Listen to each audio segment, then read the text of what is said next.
మన వారాహి సిల్వర్ జ్యువెలరీలో అద్భుతమైన ఆఫర్స్ పొందండి మరియు కారు గెలుచుకునే గొప్ప అవకాశం.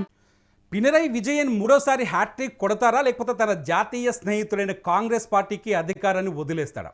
మొత్తానికి కేరళలో ఇవాళ జరిగిన 140 అసెంబ్లీ నియోజకవర్గాలకు జరిగిన పోలింగ్లో ఇప్పటివరకు 75.01% పోలింగ్ నమోదైంది. ఇది 5 గంటల వరకు అందిన సమాచారం మేరకు. అయితే ఈ వీడియో రికార్డ్ చేస్తున్న సమయం నుంచి మరో 2 గంటల పాటు ఇక్కడ పోలింగ్ కేంద్రాల్లో జనాలు క్యూ లైన్లో నిలబడే అవకాశం ఉంది.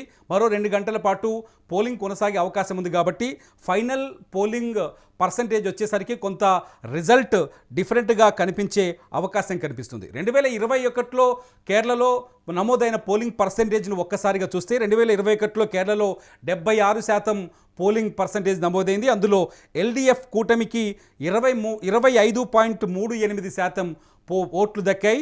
అట్లాగే సిపిఎంకి సిపిఐఎం ఏదైతే ఎల్డీఎఫ్ కూటమిలో సీట్లు మొత్తం 62 సీట్లు దక్కాయి సిపిఐఎంకి. అట్లాగే సిపిఐకి 17 సీట్లు దక్కాయి. గతంతో పోలిస్తే ఈసారి పోలింగ్ పర్సంటేజ్ పెరుగుతుంది. కాబట్టి పినరై విజయం పైన వ్యతిరేకత పెరుగుతుంది అనుకోవాలా, లేకపోతే కేంద్ర ప్రభుత్వం పైన వ్యతిరేకత కొంత విజయానికి అనుకూలంగా మారే అవకాశం ఉందని చెప్పాలనేది కొంత ఆసక్తికరంగా మారింది. ఎట్ ది సేమ్ టైం ఈ రెండు కూటములు ఇక్కడ ఎల్డీఎఫ్ కావచ్చు, యూడీఎఫ్ కావచ్చు, రెండు ఇండియా కూటమిలోనే ఉన్నాయి. ఈ రెండు కూటములు ఇక్కడ కేరళలో ఫైటింగ్ చేసుకుంటాయి. జాతీయ స్థాయిలో ఒకే రకమైన స్వరాన్ని వినిపిస్తాయి. కాబట్టి ఈసారి పోటీ మాత్రం చాలా బలంగా మళ్ళీ ఈ రెండు కూటమిలపై మధ్య కనిపిస్తుంది, ఎల్డీఎఫ్ పైన, యూడీఎఫ్ పైన. 2021లో యూడీఎఫ్ సాధించిన సీట్ల పర్సంటేజ్, ఓట్ల పర్సంటేజ్లు ఒకసారి పరిశీలిస్తే యూడీఎఫ్కి గత 2021లో 25.12% ఓట్లు దక్కాయి. అందులో కాంగ్రెస్ 21 సీట్లలో విజయం సాధిస్తే ఐయుఎంఎల్ పార్టీ 15 సీట్లు సాధించింది. ఇతరులకు 5 సీట్లు దక్కాయి. యూడీఎఫ్ కూటమిలో చాలా పక్షాలున్నాయి, ఇటు ఎల్డీఎఫ్ కూటమిలో కూడా చాలా పక్షాలు ఉన్నాయి. కేరళ రాజకీయానికి వస్తే స్థానిక పార్టీల సంఖ్య చాలా ఎక్కువగా మనకు కనిపిస్తుంది. అయితే ఈసారి మూడవ కూటమి ఎన్డీఏ కూడా చాలా బలంగా ప్రయత్నం చేసింది. ఎన్డీఏ కూటమి కూడా చాలా చోట్ల ఈసారి పోటీ చేసింది. ఎన్డీఏ కూటమి కూడా ఒక 3 పార్టీలతోటి, అంటే ఎన్డీఏ కూటమిలో 3 పార్టీలు ఉన్నాయి. బీజేపీతో పాటు 2 స్థానిక పార్టీలు, మరో 2 స్థానిక పార్టీలతో కలిపి ఎన్డీఏ కూటమి కూడా ఈసారి ఎన్నికల బరిలోకి దిగింది. ఎన్డీఏ కూటమి కూడా బాగానే ఈసారి ఎన్నికల్ని ఓటర్లని ప్రభావితం చేసే ప్రయత్నం చేసింది. కానీ ఎన్డీఏ కూటమి ఖాతా తెరుస్తుందా అనేది అతిపెద్ద ప్రశ్నగా మారింది. గత ఎన్నికల్లో అయితే ఇప్పటివరకైతే అక్కడ బీజేపీకి ఎటువంటి అవకాశం కనిపించలేదు. పార్లమెంట్లో 1-2 చోట్ల విజయం సాధించినప్పటికీ బీజేపీ ప్రభావం కొంత ఎక్కువగా కనిపిస్తుంది. అక్కడ కొంత హిందుత్వ ప్రభావాన్ని కేరళలో తీసుకొచ్చే ప్రయత్నం చేస్తున్నారు. కానీ ఆ ప్రయత్నాలు ఎంతవరకు సఫలీకృతమవుతాయి అనేది ఈ ఎలక్షన్ రిజల్ట్స్తో చాలా స్పష్టంగా మనకు తెలియబోతుంది. మొత్తంగా పినరై విజయన్ చాలా స్పష్టంగా నమ్ముకున్నారు. అభివృద్ధి కావచ్చు, ప్రజా సంక్షేమం కావచ్చు, తను ప్రజలకి అందుబాటులో ఉన్న అంశాలు కావచ్చు, ఈ అంశాలన్నీ మళ్ళీ తనకి కలిసి వస్తాయి. మూడవసారి కూడా కేరళ ప్రజలు తనకి అవకాశం ఇస్తారనే నమ్మకంతో ప్రజల్లోకి వెళ్ళారు. అంతేకాదు ఇటు కేంద్రం నుంచి నిధుల విషయంలో సఖ్యత సరిగ్గా లేదని, కేరళ అభివృద్ధి పట్ల కేంద్రంలో ఉన్న బీజేపీ సర్కార్, ఎన్డీఏ సర్కార్ చిన్న చూపు చూస్తుందని, కేరళ అభివృద్ధిని పెద్దగా పట్టించుకోవట్లేదని, సంక్షేమ పథకాల విషయంలో కావచ్చు, నిధుల విషయంలో కావచ్చు సవతి ప్రేమను చూపిస్తుందనే విషయాన్ని కూడా ఈసారి విజయన్ ప్రజల్లోకి తీసుకెళ్లే ప్రయత్నం చేశారు. At the same time Congress party పైన కూడా తీవ్రమైన విమర్శలు చేశారు. కాంగ్రెస్ పార్టీ పైన కూడా యూడీఎఫ్ కూటమిలో ఉంది ఇక్కడ కాంగ్రెస్ పార్టీ నాయకత్వం పైన కూడా తీవ్రమైన విమర్శలు చేశారు. మన తెలంగాణ నుంచి ముఖ్యమంత్రి రేవంత్ రెడ్డి కావచ్చు, లేకపోతే మినిస్టర్ పొంగిలేటి కావచ్చు, వీళ్ళంతా కాంగ్రెస్ పార్టీ తరఫున కేరళలో ఈసారి ప్రచారం చేశారు. సో కాంగ్రెస్ పార్టీ తరఫున కూడా కాంగ్రెస్ పార్టీ కూడా చాలా బలంగా ఉందనే విశ్వాసాన్ని వ్యక్తం చేశారు. చాలా స్పష్టంగా రేవంత్ రెడ్డి కొన్ని కామెంట్ చేశారు.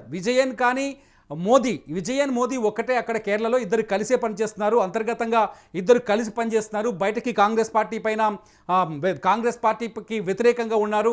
సో కేరళలో అభివృద్ధి జరగాలన్నా, కేరళ భవిష్యత్తు మారాలన్నా, కేరళకి సంక్షేమ పథకాలు అందాలన్నా ఖచ్చితంగా విజయాన్ని ఓడించాల్సిన అవసరం ఉందంటూ కాంగ్రెస్ పార్టీ బలంగా ప్రజల్లోకి తీసుకెళ్లే ప్రయత్నం చేసింది. ఇటు తెలంగాణ ముఖ్యమంత్రి రేవంత్ రెడ్డి కూడా అక్కడ ఎన్నికల ప్రచారం చేసే సందర్భాలు మనం చూసాం. అయితే ప్రీపోల్ సర్వేలు ఏం చెప్తున్నాయి? కేరళలో ఒకసారి ప్రీపోల్ సర్వేలను పరిశీలిస్తే ప్రీపోల్ సర్వేలు కూడా కేరళలో ఈసారి కాస్త కాంగ్రెస్కి అనుకూలమైన ధోరణి కనిపించింది. ఓటర్లు కూడా కాంగ్రెస్ వైపు చూసినట్టుగా కనిపించింది. ప్రభుత్వ మార్పుని కోరుకుంటున్నట్టుగా కనిపించింది. పినరయ్ విజయన్కి 2 సార్లు అధికారం ఇచ్చాం, సో ఈసారి కాంగ్రెస్ పార్టీకి అవకాశం ఇద్దామనే ఆలోచనతో అక్కడ ప్రజలు ఉన్నారనే చర్చ కూడా జరుగుతుంది. ఇదంతా రిజల్ట్ రోజు మనకు పూర్తి వివరాలు తెలిసే అవకాశం ఉంది. ప్రస్తుతానికైతే విజయన్ పైన కూడా కొంత వ్యతిరేకత ప్రజల్లో ఉంది.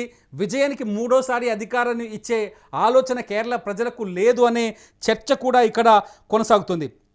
2021లో జరిగిన అసెంబ్లీ ఎన్నికల్లో ఎల్డీఎఫ్ కూటమి చాలా ఘనమైన విజయం వాళ్ళది. 99 సీట్లు అంటే చిన్న విషయం కాదు. ఎల్డీఎఫ్ కూటమికి 2021లో 99 సీట్లు వస్తే ఈసారి కాంగ్రెస్ బలమైన పోటీ ఇస్తుంది కాబట్టి లాస్ట్ టైమే 39.41% వాళ్ళకు ఓటింగ్ పర్సెంటేజ్ చాలా స్పష్టంగా ఉంది. కాబట్టి ఈసారి ఖచ్చితంగా అంటే కూటమి మొత్తం చూస్తే ఖచ్చితంగా బలమైన ఇంకొంచెం ఓటింగ్ పర్సెంటేజ్ పెంచుకొని ఈసారి ఖచ్చితంగా విజయన్ ప్రభుత్వాన్ని ఢీకొట్టే ఛాన్సెస్ ఉన్నాయనే చర్చ కూడా చాలా స్పష్టంగా కనబడుతుంది. కాంగ్రెస్ నుంచి ఇక్కడ 3 ముఖ్యమంత్రి అభ్యర్థులు చాలా కనిపిస్తున్నారు. ఒకరు వచ్చేసి రమేష్ చెన్నితల, రెండోది వచ్చేసి విడి సతీష్, మూడోది వచ్చేసి ఢిల్లీలో కాంగ్రెస్ కీలక నాయకుడు కేసీ వేణుగోపాల్ కూడా ఈసారి కేరళ ముఖ్యమంత్రి సీటు పైన కన్నేసినట్టుగా చర్చ జరుగుతుంది. ఏది ఏమైనా కేరళలో మాత్రం హోరాహోరీ పోరుందని చెప్పాలి. గతంతో పోలిస్తే గత 2021 పర్సెంటేజీని ఈసారి పోల్చి చూస్తే పర్సెంటేజీలో కూడా చాలా పెరుగుదల కనిపిస్తుంది, ఎక్కువ పర్సెంటేజ్ కనిపిస్తుంది. పోలింగ్ మరింత అంటే 75% టోటల్ 2021లో మొత్తం ఎన్నికల పర్సెంటేజ్ 76% ఉంటే ఈసారి 75 5 గంటల వరకే ఉంది. అంటే ఇంకా 2 గంటలు ఇక్కడ ఓటింగ్ కొనసాగే అవకాశం ఉంది. కాబట్టి ఈసారి పర్సెంటేజ్లో కూడా చేంజ్ వస్తే ఛాన్సెస్ ఉన్నాయి. అయితే ఈ పర్సెంటేజ్లో పెద్ద తేడా లేదు కాబట్టి రిజల్ట్ ఎటువైపైనా ఉండొచ్చు అనే అంచనాలు కూడా కనిపిస్తున్నాయి. చూడాలి. మొత్తానికి మే 4వ తేదీన వచ్చే రిజల్ట్లో కేరళలో ఎవరు కొత్త ప్రభుత్వాన్ని ఏర్పాటు చేస్తారనేది ఆసక్తికరంగా మారుతుందని చెప్పాలి. మీరేమనుకుంటున్నారు? పినరయ్ విజయన్ పట్ల కేరళ ప్రజల్లో వ్యతిరేకత ఉందని భావిస్తున్నారా?